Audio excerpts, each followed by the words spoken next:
विराट असा 5 ते 6 हजार शेतकऱ्यांचा जिल्हाधिकारी कार्यालयावर आसूड मोर्चा काढण्यात आला।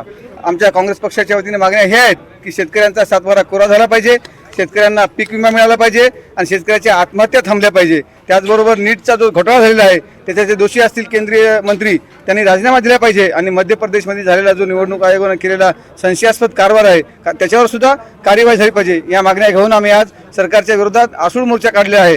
या मोर्चाचं नेतृत्व आदरणीय काँग्रेस पक्षाचे प्रदेशाध्यक्ष हर्षवर्धन सपकाळ साहेब, त्याचबरोबर काँग्रेसचे जिल्ह्याचे खासदार रवींद्रदादा चव्हाण साहेब, माजी आमदार बेटमोरकर साहेब असतील, भिंगे सर आहेत, माजी जिल्हाध्यक्ष सर्व आणि सर्व पक्षाचे ज्येष्ठ मंडळी यांच्या नेतृत्वात आज मोर्चा काढण्यात आला।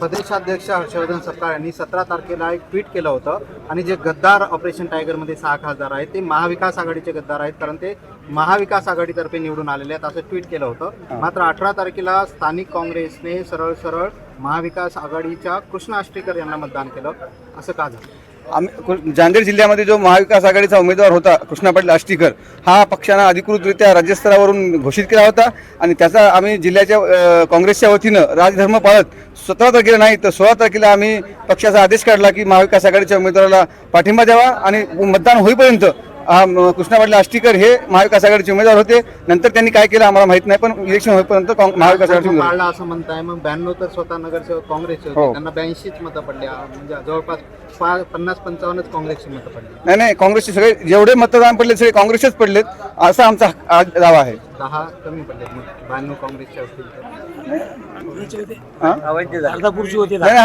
अर्धापूर मध्ये नगर परिषद अशोक चव्हाणसोबत गेलेले एक 10 ते 15 नगरसेवक होते जे आणि अवैध पण झाले, काही 23 नगरसेवक मतदानांचे अवैध झाले।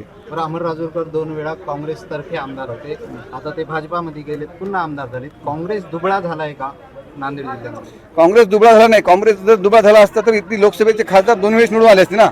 हे मतदान जे आहे हे नगरसेवकांचं संख्याबळ त्यांच्याकडे जास्त असल्यामुळे त्या 3 सत्तेतले पक्षांनी एकत्र येऊन इलेक्शन लढलं। आम्ही तिन्ही विरोधातले पक्ष आहोत आणि पूर्ण त्यांनी संपत्तीचा बाजार मांडला। आता एक 6 खासदारांचा विषय असेल किंवा नगरसेवकांना गोव्याच्या टूर बघितले असेल ना, गोव्याला जाऊन तिथले नगरसेवक कशी मस्ती करत होते, कसं माच करत होते, कसे नाचत होते, इथल्या मतदारांचा अपमान करत होते। ते काँग्रेस दुबळी झाली नाही। काँग्रेस जर दुबळी झाली असती तर अशोक चव्हाण प्रताप पाटील एकत्र असताना काँग्रेसचा विजय झाला नसता आणि वसंतराव चव्हाण साहेब आणि रवींद्र चव्हाण साहेब निवडून नसते।